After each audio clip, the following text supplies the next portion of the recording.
In economic development, cluster strategies are sometimes used to support the growth of enterprises in a particular sector.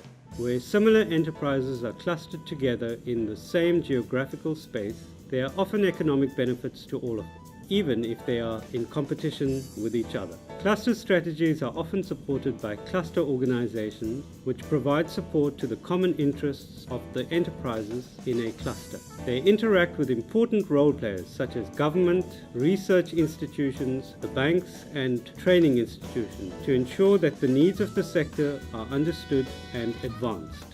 In the Western Cape, the provincial government has actively promoted the establishment of clusters in 12 sectors, supported through special purpose vehicles. In this video, representatives from some of these clusters are interviewed about the role they play and the necessary conditions for success. The first question we asked was what role cluster organizations can play in sector development. Cape IT Initiative works in the IT sector. The key areas where we've made a difference is in building, connecting and accelerating IT entrepreneurs through our Bandwidth Barn facility and enterprise development programs, IT talent through our capacity skill program, and IT clusters through the Cape IT Initiative. In the furniture sector, the role the Western Cape Furniture Initiative has played is one of a facilitation role in terms of being the eyes, ears and voice for the furniture industry, keeping the industry informed and up to date with what's happening both locally and internationally. I think through the Cape Clothing and Textile Cluster, the principal activities are to create what we call collective efficiency. And collective efficiency is about getting the firms to collaborate with one another on the base competitiveness issues that they're all confronting in order to be able to compete more effectively. So it's about knowledge sharing, it's about sharing resources, it's about participating in joint strategic activities to develop new business models. And in the clothing industry specifically, it's about developing capabilities in the domestic market that differentiate the local manufacturers from the Asian importers. I think that small businesses is in the craft and design sector, small and medium-sized businesses have a home. It has brought disparate companies within the same value chain together, and that has helped with coordinating the sector and coordinating issues within the sector. So you find that it's easier to facilitate industry growth, and they also coalesce around common issues that may affect the industry. A good example could be legislation, where we've helped with that, taxation and customs issues that the oil and gas industry faced, and also human resource issues, because there are particular challenges around skills and bringing in expatriates and also specialized skills into the country to do some specific activities. So we operate in broadly the green economy. Very often we found that the frustrations that are faced by one company are faced by a multitude of companies, and to have someone to champion those issues, again from the renewable energy side, it was a brand new sector in South Africa, and there was a lot of non-contested legal work that needed to be done. There was a lot of non-contested policy work that needed to be done. But those things needed to happen, and someone needed to do it and take the responsibility for doing it. And that's really a role that through the sectors we've managed to fulfill quite well. How is your cluster organization adding value in your sector? I think the key focus of the Cape IT Initiative is on increasing the skills pool of IT talent in the Western Cape and making sure that businesses can get established, have a greater survival rate, and actually ultimately are generating jobs. That's our kind of core focus, jobs and growth. Since the inception of the Western Cape Furniture Initiative, we've been able to take companies not only locally and nationally in terms of exposure, but we're able to take their product and their business internationally as an organization. I think that's been very effective. So we've not only built a name for ourselves as an organization, but we've also put the South African furniture industry on the map in terms of organization. I think through the program that we're running in terms of our value chain alignment program, we do an exceptional amount of work in quick response manufacturing at a retail level through the supply chain. So looking at best practice in terms of Zara, H&M around the world. You know, within the craft and design sector, they are creatives. they want to create. They don't want to sit with it's a very different headset to administer a business, to administer staff, to look after all the administrative parts of your business. So that is what we teach, and I think that is a real value in what we bring. And then also access to the market. So if you have a product, we offer a supported platform to the market. And that is incredibly important if you want to have a domestic, in the local market, you want to have a footprint, and also if you want to export. It is extremely expensive to buy it in for yourself. And with us, it's not just the platform to the market, but it's also the hand-holding, checking that your pricing is correct, that it is the correct show for you, that you are getting your product into the right retail spaces. If you go to the Cape Town Harbour, you'll see that we have a rig in the harbour, and that is something that we worked on to get dedicated facilities for rig repairs and ship repairs. The Saldanha Bay IDZ is another area that we focused on. And we're also looking now at some of the major projects that are happening in and around the country in terms of refineries, LNG import terminals and facilities, and also the potential now around shale gas, where we're going to need a lot of coordination from various players to make sure that South Africa has some local content, and that we also develop skills, because we have no skills in shale gas. Then we're also going to have offshore exploration in the next 3 years. And we're going to have some of the big companies exploring offshore, and we hope and we believe that they will make significant discoveries, and that will also have a huge effect on changing energy security in South Africa, and also the energy dynamics and energy balance. From right in the beginning, we did a little bit of work to change the land use planning law in the Western Cape.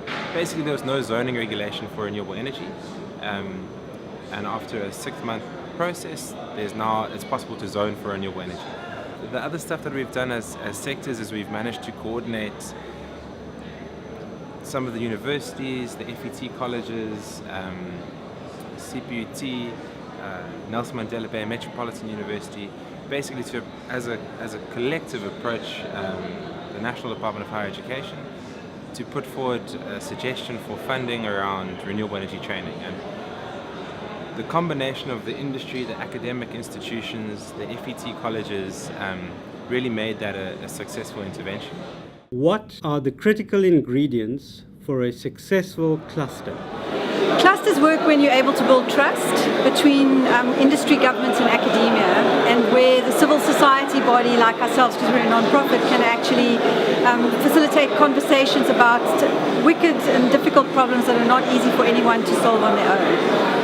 If anyone had to approach me and say, help me set up a cluster, I'd say that the most important part is that you've got to have a strategy, and you've got to have the right person to drive that strategy. Okay, it's not an easy job, so it's not just about the person's got to have. So you've got to have the right jockey, and you've got to have, like I said, a strategy and a vision. And I think the most important thing, which I think South Africa is quite not new at, but we don't spend a lot of time on, is actually branding and marketing who we are. So if people always say to me, what would you do different? I'd say I would have started off with a year of planning, strategy, vision, right person, and then actually marketing that and branding that successfully before we roll out with any programs, and then everything else would follow. I think it needs to be industry driven as a start. It needs to have often neutral facilitation, so that there's no one party hijacks the cluster, as per se. So there needs to be input from industry. In terms of our clusters, we have government input, and then also neutral facilitation, often through a service provider, to allow the cluster to operate. Need to have very clear business plans. You must run clusters like you're running a private business. Have a clear business plan. What's the value proposition? What point of difference are you trying to create for the firms in a particular market? And then execute that business plan in a very transparent, cost-effective manner. You can only do that if there's clear oversight, clear control, if you've got clear auditing processes and checks and balances like you would with any organization. It's not clusters can't be run as charity or NGO type cases. They have to be run as hard businesses. I think it's to understand within the value chain where it is that you can have most impact. and we understand that we support the whole value chain, but specifically, we need to support the small and medium enterprise.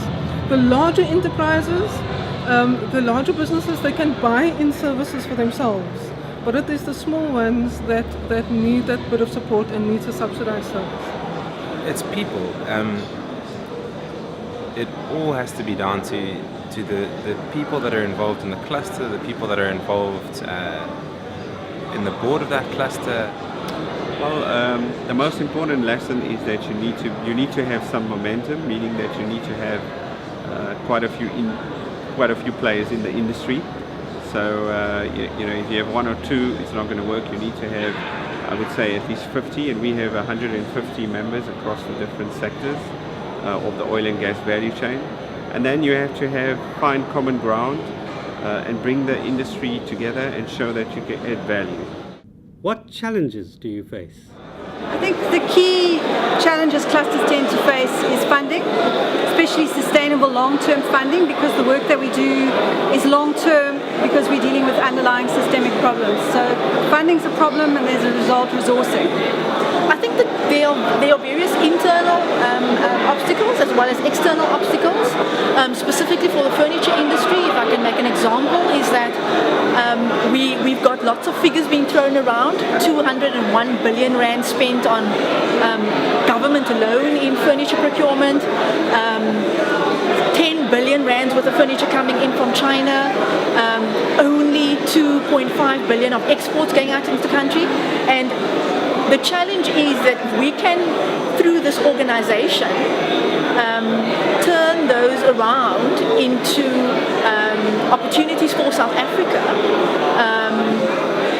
Then we can do those wonderful things, like say we want to sustain the industry and grow the industry and create jobs and alleviate poverty and unemployment and all those stuff. So I think the important part is that you've got to have an industry that's united and stand together and understands that we can do things with co-opetition and we can compete with each other on a level as well. And if we can distinguish the two, we've got to unite and stand together as a South African industry, but then also there's a room for competition. The key constraint, I think, is there's a large amount of homework and there's a large amount of school fee paying in the development of new models. So the firms are often structured, organized and resourced to operate in a particular manner. And as you try and evolve and develop new business models to create that point of difference that Matthew was articulating in terms of quick response, it's different organograms, it's different structures, it's different skill sets, it's different locuses of control, different methodologies of operation. It's very, very difficult for firms to embrace the new because they have to then unlearn and disengage from the old. And our experience is that for every firm that succeeds in making a change, one just never makes it. And it's got nothing to do with how wealthy it is or how well resourced it is. It just can't break itself away from the model that it's defined its success in the past. And I think that's our biggest frustration. I think the small business environment, maybe that is an important thing to mention. That it isn't easy for a small business to survive in the way we have structured our environment. Managing expectations, because sometimes people feel that because they've spoken to you, that you can change something. Yeah, the challenges are always opportunities. So some of our biggest challenges are our industry is not well developed. So some of the other clusters, clothing, textiles, tooling, they have a very clear boundary on where their membership should end. Something like the green economy is very inclusive, and it's quite difficult within that huge range of opportunities to be able to focus on specific interventions that feed into a green economy strategy. And the province has taken quite a strong lead in developing a green economy strategy that's been done through the Department of the Premier, which really helps to try and focus some of the work that we're doing.